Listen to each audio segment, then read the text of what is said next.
And so I guess we should probably enter into the world of sex ed.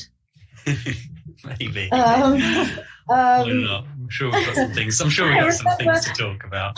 I remember on our first press that we did after the first season, when we were sitting, I think we were, well, we must have been in the UK, because it was international press, and there was a Polish journalist sitting in front of us telling us that at that point that no schools had sex education, and that our show was the sex education in Poland. Yeah. And we looked at each other like, oh, are you kidding me?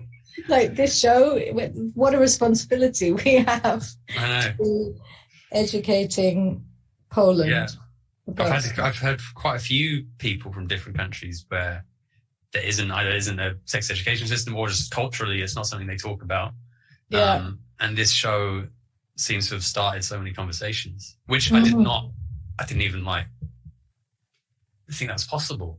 It just didn't cross my mind that was... No, certainly at the beginning it didn't feel like, oh, I must jump on board this, because it's going to be such a game changer in terms of, people's perception. Educating the planet. Yeah. Yeah.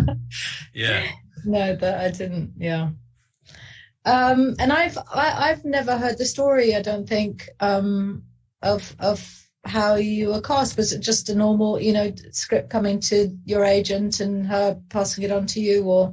It was. So Jane sent it to me, and I remember reading the first script. It was really funny, but I sort of almost couldn't see where this concept of a school teen sex therapist. I was like, how can they make 8 episodes out of this? So I was like, so I wanted to see more. I was like, let me read a few more scripts. Because it was at a time where I was kind of hoping, I'd never really done TV. I'd only ever done film up until this point. And film and TV are now there's so many crossovers, and TV shows are such high quality now. I was like, it'd be great to have a recurring show. I really wanted one that was set in the UK. I really wanted to do a comedy, because comedies are just so much fun. Yeah. And when I got the script and then read a few more, when I had a lunch with Ben and Sean, one of the producers, and they were obviously very excited and had all these ideas, and they were showing me their little lookbooks and sort of costumes. And he was, and just Ben was talking about all his references, and the sort of John Hughes E-ness and the timelessness he wanted it to have. And this was only maybe 6 weeks before they were going to start shooting. Gosh, wow. It was like real close.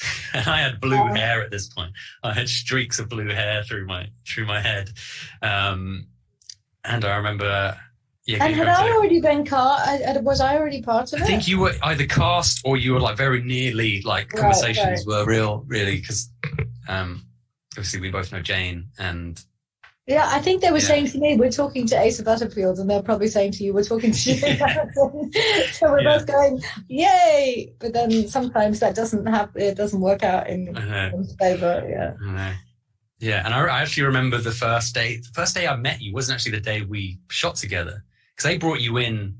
I can't remember what they brought you in for, but we were doing like the party scene at Amy's house. Oh, and then I guess you were probably shooting your bit outside where you're stuck in the car trying to reverse. Oh, right. Was that the first day we met? I'm pretty sure that was the first time we all met. I'd met the other guys, but we hadn't met yet.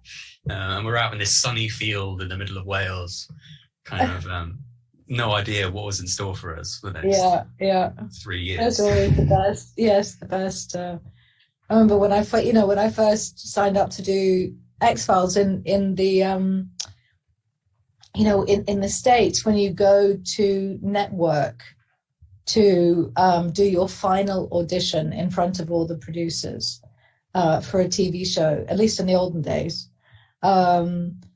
you had to sign a contract which basically said, this is what I accept financially, this is what I accept as my pay, and I will sign on to 5 years if I get this role. So before you even go to your final audition, you have to sign your life away. And of course, at that juncture, when, you know, you're at Fox and you're in some tiny, tiny room with 50 producers glaring at you, not for a second do you think this is going to be 10 years of my life. Wow.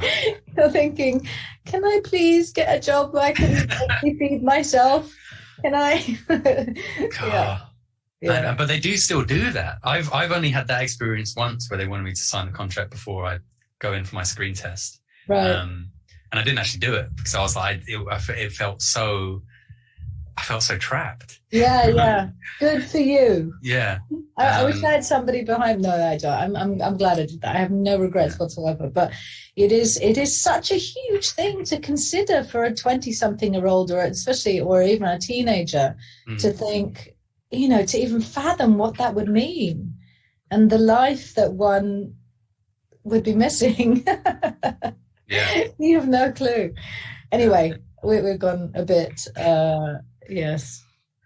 off the track.